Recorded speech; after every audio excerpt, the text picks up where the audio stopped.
धन्यवाद मॅडम।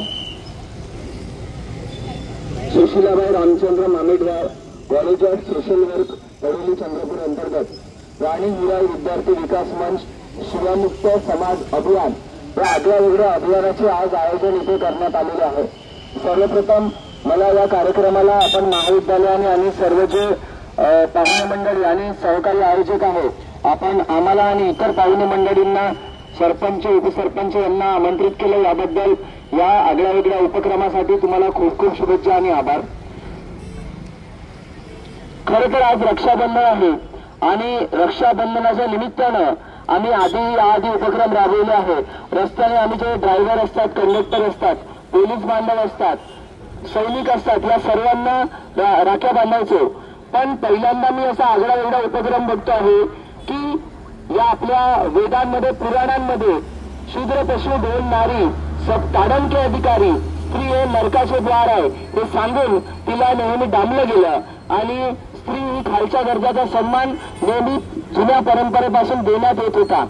पण खऱ्या अर्थानं रक्षाबंधनाची सुरुवात जेव्हा आपण इतिहासाचा आढावा घेतो कुठे झाली असेल तर जेव्हा राजे रजवाडे होते, राजे जेव्हा लढाई खेळायला जायचे तेव्हा लढाई खेळायला जात असताना त्यांची पत्नी त्यांना रक्षाबंधन बांधायची, म्हणजे तू त्या लढाईमध्ये जिवंत परत आलाच पाहिजे, तुझी रक्षा झाली पाहिजे म्हणून ते बंधन मानलं जायचं।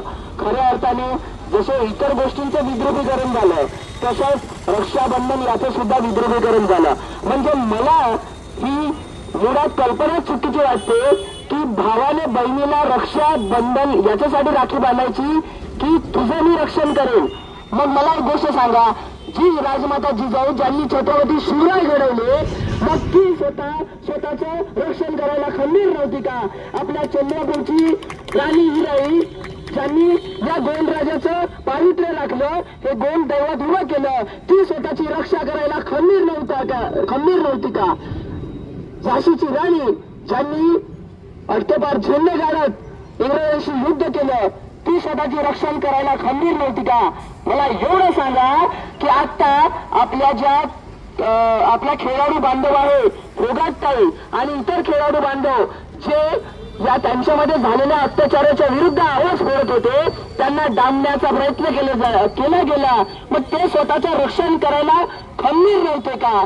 खऱ्या अर्थानं स्त्री ही आजही खंबीर आहे, कालही खंबीर होती, उद्याही खंबीर राहणार, कारण ज्या स्त्रीच्या उदयातून छत्रपती शिवाजी महाराजांसारखा जाणता राजा पैदा होतो आणि उत्तर महाराष्ट्रापासून तर दक्षिण महाराष्ट्रापर्यंत अटकेपार झेंडे गाडून जेव्हा आपलं स्वराज्य उभं करतो त्या राजाच्या राज्यामध्ये काही स्त्रीला भीती वाटत नाही। खऱ्या अर्थानं शिवरायांचं राज्य म्हणजे स्त्रीला सन्मानाचा संग्रह आनंदाने सांगावं वाटतं। एकदा काय झालं, शिवाजी महाराजांच्या सैनिकांनी खजिना लुटून आणला आणि खजिना सोबत एक होळकरांची सून आणली आणि शिवाजी महाराजांसमोर सादर केलं।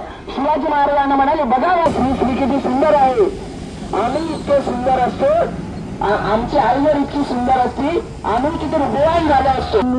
आणि युवकांनी लक्षात घ्यायला पाहिजे की स्त्रीला आपण जेव्हा माल म्हणतो ना, लक्षात ठेवा ती कुठली रेती आणि गिट्टी सिमेंट नाही जी या ट्रक मध्ये आपण भरून घेऊन जाणार आहोत, तर ती आमच्या तुमच्यासारखी हाडा माताची या पृथ्वीला जशी जिवंत ठेवणारी पृथ्वी माता म्हणतो, तर तुम्हा आम्हाला पैदा करणारी स्त्री एक माता आहे।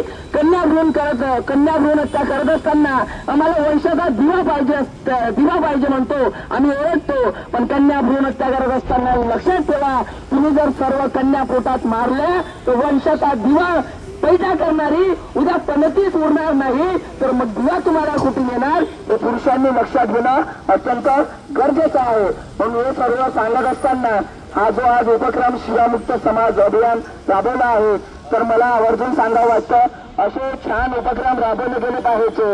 आज जे जागोजागी आपण म्हणजे अनपेक्षितपणे आपण किती सुसभ्य असलो, आपण किती चांगले असलो, पण माँ की बहन की अशा अश्ली शिवा आपल्या तोंडातून निघतात, बापकी कधी निघत नाही व तेरे बापकी खूप कमी निघतात। पण हे का?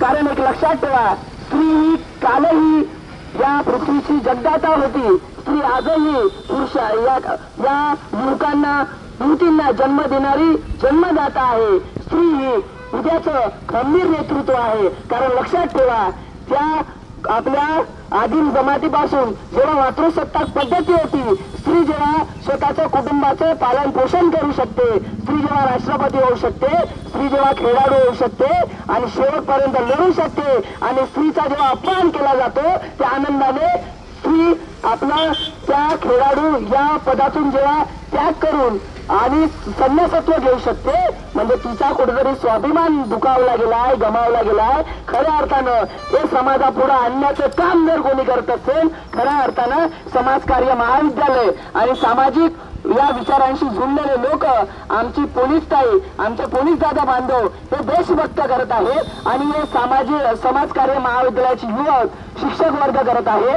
आणि या कार्यक्रमावर उपस्थित झालेले सर्व पाहुणे मंडळी करत आहे. मला शेवटी